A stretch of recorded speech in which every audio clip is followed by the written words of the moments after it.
Sœurs et frères, paix et joie, content de vous retrouver pour partager la parole de Dieu après un temps de pause. Nous méditons en ce 20e dimanche du temps ordinaire de l'année A sur un thème bien particulier, sinon deux. Nous voyons un fond commun dans les textes soumis à notre méditation. Il s'agit d'une question actuelle, il s'agit d'un fait social. C'est l'accueil des étrangers. Et le fond théologique, c'est l'universalité du salut. Aujourd'hui, nous pouvons constater dans le monde entier que la question des migrants est devenue une question de société. Et dans beaucoup de sociétés, nous assistons à la crise des migrants. Dieu, à travers les trois textes soumis à notre méditation, mis à part le psaume, nous invite à accueillir les étrangers avec miséricorde, car à travers le prophète Isaïe, à travers la prédication de Paul et la prédication de Jésus, nous retrouvons le fond commun de l'accueil de l'étranger et Dieu qui tient compte de sa foi pour pouvoir l'inclure dans son plan de salut. Si nous partons de la première lecture tirée du livre d'Isaïe, Isaïe chapitre 56, nous sommes justement dans ce que nous appelons le troisième Isaïe. Ok? Trito Isaïe. Le troisième Isaïe nous présente une lecture plutôt continue, mais un peu différente.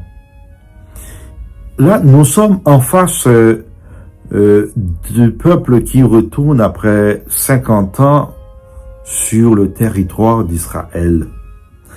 Et en retournant après l'exil, ils retrouvent ceux qui sont restés durant l'exil et ils retrouvent aussi les étrangers qui se sont installés.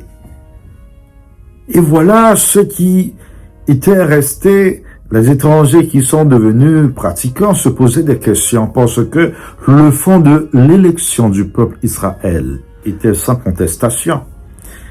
C'est en ce sens que la parole d'Isaïe résonne pour ceux qui observent le sabbat, ceux qui pratiquent l'alliance, ceux qui font plaisir à Dieu. Ils rentreront dans la maison du Seigneur, ils monteront à la montagne du Seigneur. Donc, même s'ils sont étrangers, s'ils sont attachés à l'alliance du Seigneur, ils observent les règles du sabbat, ils s'approchent de Dieu, ils font plaisir à Dieu, ils vont être traités comme ceux qui sont élus. Alors, nous pouvons comprendre que les étrangers sont accueillis, les étrangers sont objets de la miséricorde de Dieu. Et nous verrons justement avec Jésus la miséricorde de Dieu et l'ouverture au salut faite aux nations païennes. Jésus part en territoire païen, vers Tyr et de Sidon, venant de Génézareth, d'où il avait prononcé avant un discours sur la pureté. Alors que pour les Juifs, la pureté a rapport avec l'observance des règles, l'observance stricte même de ces règles-là. Comment se présenter pour les repas, laver les coupes, comment se présenter au temple. Avec Jésus, c'est une affaire de cœur. Ce n'est pas l'absence de péché. En fait, ici, Jésus, après avoir fait cette prêche-là, part vers les impurs en territoire païen. Et justement, la Cananéenne qui vient voir Jésus, c'est une païenne qui se jette aux pieds de Jésus. « Seigneur, viens à mon secours !» Reconnaît en Jésus le Seigneur, celui qui peut sauver sa fille. Et Jésus, qui s'attache justement à l'idée de l'élection d'Israël, va répondre on ne prend pas le pain des petits-enfants pour le jeter aux petits chiens. Et la dame, avec sa persévérance, va répliquer, donc, les petits chiens se nourrissent des miettes qui tombent de la table des enfants.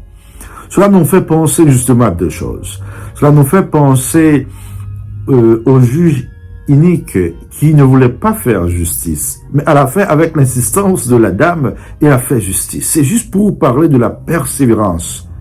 Nous devons prier avec persévérance. Quand nous voulons quelque chose, quand nous avons besoin de quelque chose, nous devons adresser nos prières avec persévérance au Seigneur.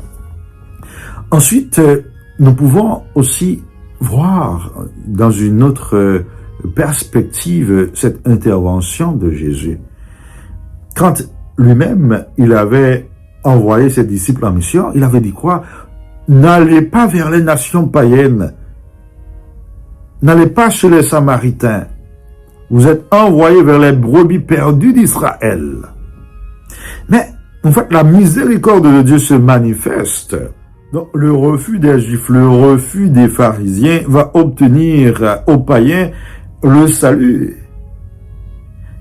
Frères et sœurs, Dieu veut que tout le monde soit sauvé. Sans différence, sans distinction de race, de couleur, de nation. Mais il faut que nous manifestions ce désir de le chercher, et même en l'ayant trouvé, de le chercher encore. Et Saint Paul va continuer dans cette ligne de la miséricorde de Dieu. Quand il va nous parler que Dieu qui enferme pouvoir faire miséricorde, c'est vraiment apprendre avec beaucoup de tact ces paroles de Saint Paul. Et juste pour pouvoir situer son discours, Saint Paul, c'est l'apôtre des gentils, l'apôtre des nations, parce que après avoir rencontré le Christ, il prêchait ses frères. Mais ses frères, quand ils ont vu la prédication de Paul et Barnabé, après le premier jour, l'augmentation des fidèles au deuxième sabbat, ensuite au troisième sabbat, ils vont être pris de jalousie. Et à cause de cette jalousie, ils vont à l'encontre de l'enseignement de Paul qui prêchait, qui disait justement que Jésus est l'auteur du salut. C'est par lui que nous sommes sauvés. C'est le Messie. Et en ce sens, le refus de ses pairs va lui pousser à leur dire, bon voilà, votre sang est sur votre tête. Il secoue ses vêtements. Il va vers les territoires païens, vers les gentils auxquels il a été envoyé.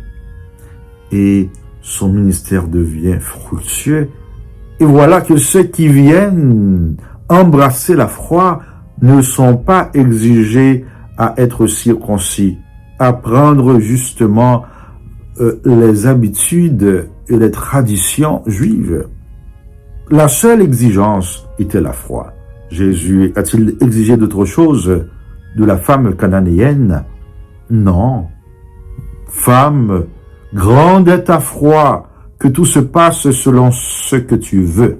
Voilà. Quand nous nous confions au Seigneur, quand nous allons vers le Seigneur avec notre pauvreté, nous nous prosternons devant lui, il nous accueille et nous accorde son salut. Donc, il ne faut pas mésinterpréter les paroles de Paul.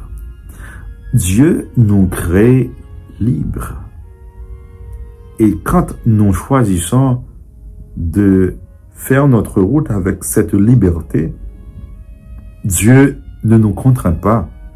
Mais si nous nous rendons compte que nous sommes sur le mauvais chemin et nous retournons vers Dieu, Dieu est prêt à nous accueillir. Sœurs et frères, en ce 20e dimanche, nous sommes invités à méditer sur l'universalité du salut. Dieu qui, dans sa miséricorde, accueille ses fils, ses filles, sans distinction de race, de couleur, de nation, et il nous invite à embrasser son alliance, à marcher à sa suite, à suivre ses lois, ses commandements et à nous engager à rendre la société plus juste, plus fraternelle. Et c'est au prix de ces efforts que nous pouvons vraiment obtenir le salut. Engageons-nous à être des chrétiens qui accueillent avec amour, qui accompagnent avec justice et qui adorent avec foi. Qu'il en soit ainsi pour chacun, chacune de nous.